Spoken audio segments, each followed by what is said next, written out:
شاری مووسڵ کە زیاتر لە 2 ساڵە لە ژێر کۆنتڕۆڵی داعشدایە و بە بەهێزترین پێگەی خلافەتەکەی ئەبوو بەکر بەغدادی ناو دەبرێت، دەنگۆی ئەوە هەیە تشرینی یەکەمی داهات و ئۆپراسیۆنێک بۆ کۆنتڕۆڵکردنەوەی دەست پێ بکات.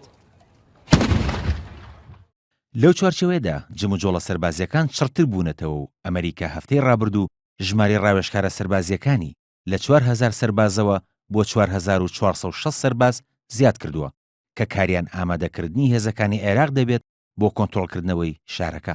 ئەوە لە کاتێکدایە کە بە وتەی جۆندۆریان وتەبێژی هاوپەیمانەتی نەدەوڵەتی دژی داعش ژماری چەکدارانی ئەو ڕێکخراوە لە شاری مووسڵ بە نزیکەی 4,500 چەکدار دەخەمڵێنرێن.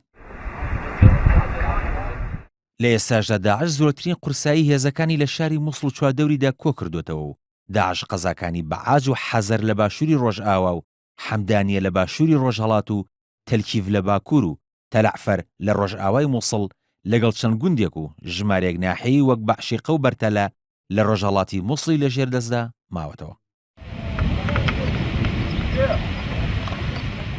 ئەگەرچی ئۆپراسیۆنی کۆنتڕۆڵکردنەوەی شاری مووسڵ بە قۆناغێکی هەستیار و مەترسیدار ناو دەبرێت، بەڵام قۆناغی دوای کۆنتڕۆڵکردنەوەکەشی بە هەمان شێوە هەستیار و مەترسیدارە بۆ پێی شارەکە لە چەندین نەتەوە و ئاین پێگاتوە و کوردیش پێکاتی دووەمی سەرەکی شارەکەیە.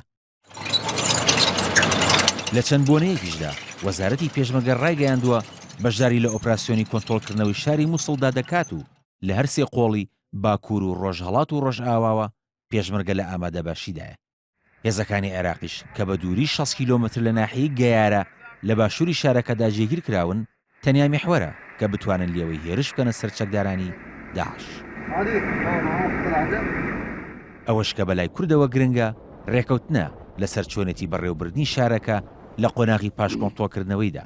بە پێویستیشی دەزانن لە ئۆپراسیۆنەکەدا بە شێوەیەکی سەرەکی پشت بە خەڵکی مووسڵ ببەسرێت و نایەنەوێت حەشدی شعبی بچێتە ناو شاری مووسڵەوە، چونکە پیان وایە بارودۆخی ئەمنی شارەکە تێک دەدات. کاروان شێخ موحسین، NRT.